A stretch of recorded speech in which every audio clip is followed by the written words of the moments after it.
Alright, welcome back to Dad That Reads. We've got Barbie, a Mermaid Tale.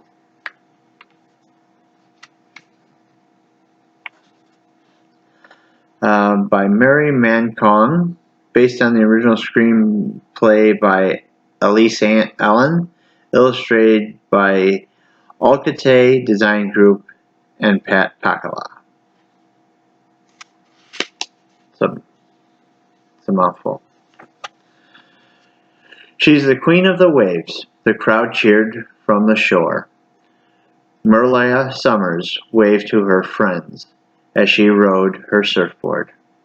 Merlia had always loved the water, and now she was competing in Malibu Beach High School's surfing competition. Life is perfect, Merlia thought.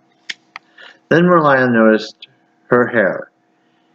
It was turning pink. Shocked by the change, she dove off her surfboard as she examined her strange new hair color. Merlia suddenly realized that she was breathing underwater. Just then, someone called her name. It was a beautiful pink sparkly dolphin. Her name?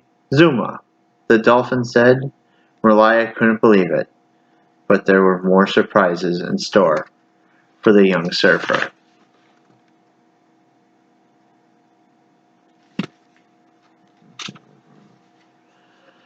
As they swam towards the cove, Zuma revealed that Merlia was the daughter of Kalisa, the mermaid queen of an underwater kingdom called Oceania. Long ago, Kalisa's wicked sister, Eris, had taken over Oceania to protect her daughter. Kalisa had given Merlia a special shell necklace and sent her to live with her human grandfather in Malibu. Merlia didn't want to believe she was half mermaid. She ripped off her necklace and smashed it against the rocks. Suddenly Merlia saw a vision of her mother being held prisoner. What a very good way to react to that, huh? Okay. You need to return to Oceania to free your mother and defeat Eris, just as the destines have predicted. Zuma told Merlia. Maybe my mother can help me get my normal life back, the young surfer thought. The dolphin led Merlia down to Oceania, the most amazing place she had ever seen.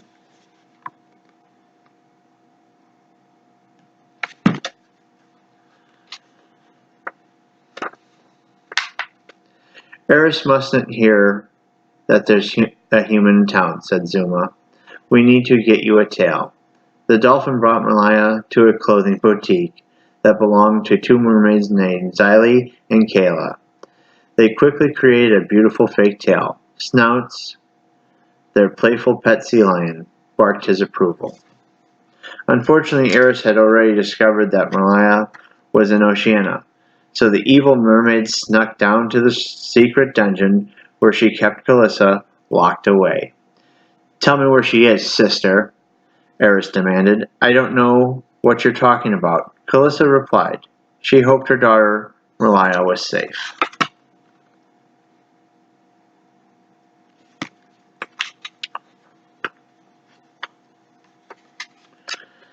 Meanwhile, Merlia and her new friends swam in the destines for guidance. They told Merlia that to defeat Eris, she would need to find the celestial comb, a dreamfish, and Eris's protective necklace. Going on an adventure now.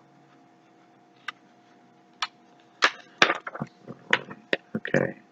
The celestial comb was hidden in the Yathos caves. No mere folk could climb the sparkling rock wall to get the celestial comb, but Merlia had legs. She quickly scaled the wall and grabbed the comb. I've got it, she cried triumphantly.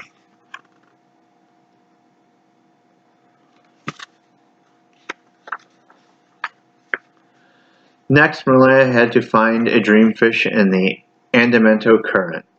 The current was very strong, and no one could swim through it, but Malaya knew she could surf through it on a giant shell. The dreamfish were very impressed with Malaya's surfing. One young dreamfish promised to grant a wish for her. "Call when you need me, and I will come," he said.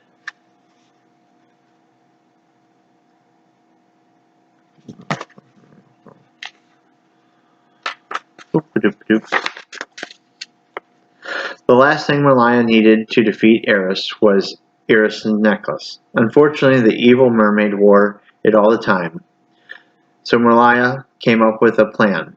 Malaya, Xylee, and Kayla decided to dance to distract the queen at the daily festival honoring Eris. "She's the queen of the water," the girls sang.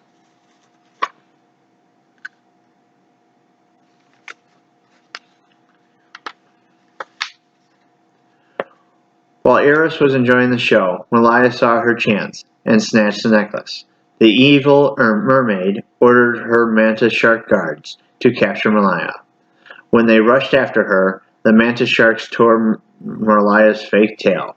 "You!" Eris cried, realizing that Malaya was Calissa's daughter. Eris quickly trapped her in a churning whirlpool.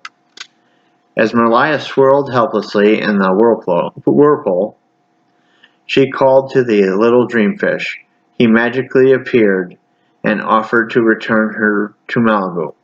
Malaya was tempted to accept and go back to her old life, but her mother and Oceana still needed her help, so she decided to stay.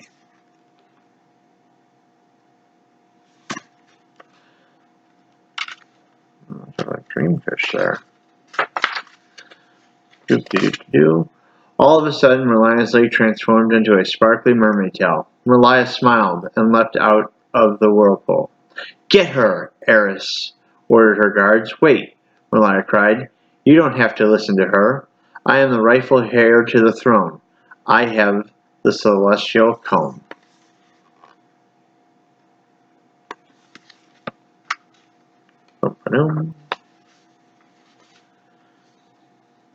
Furious, Eris tried to push Meredith back into the whirlpool, but Malaya swam out of the way just in time. Eris was sucked into the swirling water and transported to the deepest, darkest trench. "Hooray!" the crowd shouted. Oceana was saved. Calissa was freed from the dungeon and became queen again. She hugged Malaya and placed a new magical shell necklace around her daughter's neck. "When you wish on it, you can control what you look like," Calissa explained. "Then you can move easily between the human and the mermaid world." Back in Malibu, Malaya rode a monster wave with her friends. She smirked knowing her undercover family was cheering for her, too. Malaya had a home in both worlds, and life was perfect. The end. So the evil mermaid got what she deserved at the end. And everyone lived happily in Oceania.